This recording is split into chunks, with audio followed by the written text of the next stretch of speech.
অন্ধকারের রেশ কাটেনি, ভোর হতে ঢের বাকি। নিদ্রা ভেঙে উঠছে সবে একটি দুটি পাখি। আমি তখন উধাও, ঘুমের মধ্যে ডুবে গিয়ে।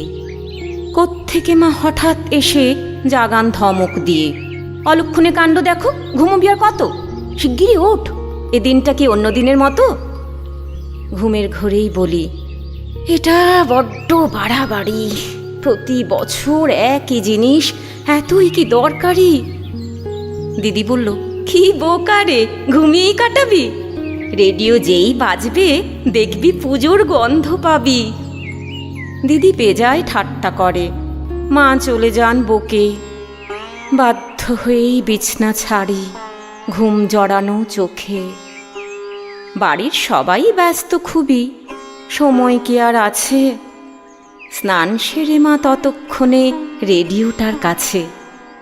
যেই না শুরু দৃপ্ত গলায় মহিষমর্দিনী, মনে হলো রক্তে এ সুর, জন্ম জন্ম চিনি।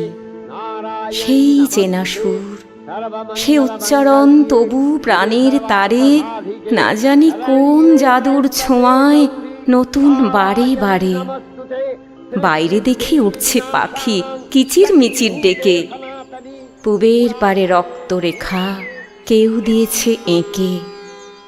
ভোরের আকাশ, কোমল বাতাস, হরেক রকম পাখি, সবাই যেন বলছে, পুজোর গন্ধ পাচ্ছ নাকি। কি যেন এক খুশির দোলায় উদ্ভাসিত প্রাণ, বাতাস জুড়ে সত্যি তখন অন্য রকম ঘ্রাণ। বদলে গেছে দিন, তবু সত্যি সত্যি জানি, সবার হৃদয় দুলবে যখন বাজবে আকাশবাণী। আজও বিরূপাক্ষ যখন ধরেন আশ্বিনের শারদ প্রাতে, দুয়ার খোলে বন্ধ হৃদয়। এত বছর পার করেও মর্যাদা অক্ষুণ্ণ, সেই চেনা সুর না বাজলে যে পুজোই অসম্পূর্ণ। আজও কি এক খুশির ছোঁয়া জাগায় শিহরণ।